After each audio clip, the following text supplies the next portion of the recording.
Inside a hospital with a secret camera, we filmed evidence of a crisis that Robert Mugabe is trying to conceal.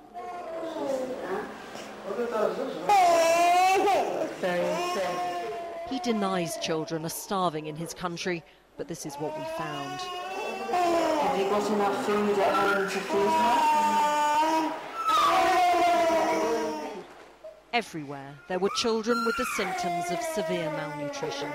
Some with their hair falling out, others with stick limbs, all of them getting sicker, because even in the hospital, there's nothing to eat. This is just one ward in this small provincial hospital, and we've already seen about 15 severely malnourished children here.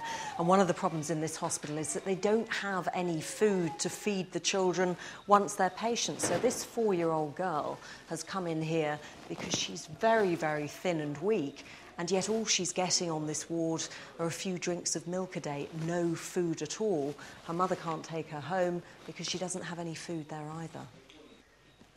President Mugabe isn't just denying this is happening, he's actively trying to cover it up.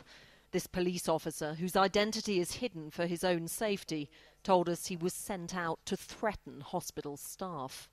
We were given some orders by our superior commanders to go and harass and intimidate the hospital matrons and all those who are in charge at the hospitals so that they won't review the statistics about the malnutrition since a lot of people had been affected with the food shortages.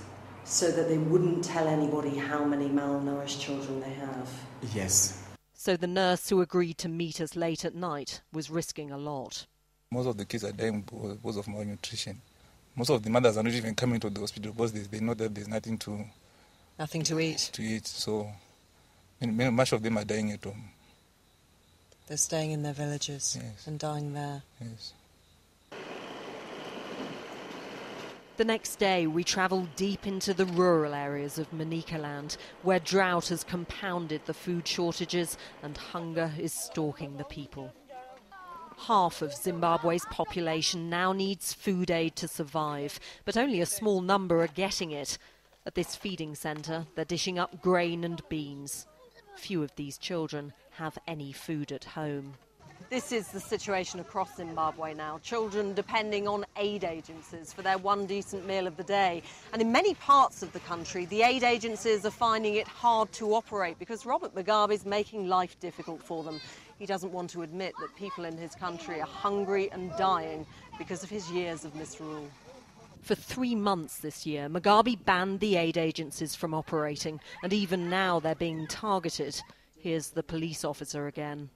There are some roadblocks, and we have been ordered to search thoroughly their vehicles, and sometimes we'll be forced to seize the food which will be going to be used for aid, some milk and some cereals and stuff like that.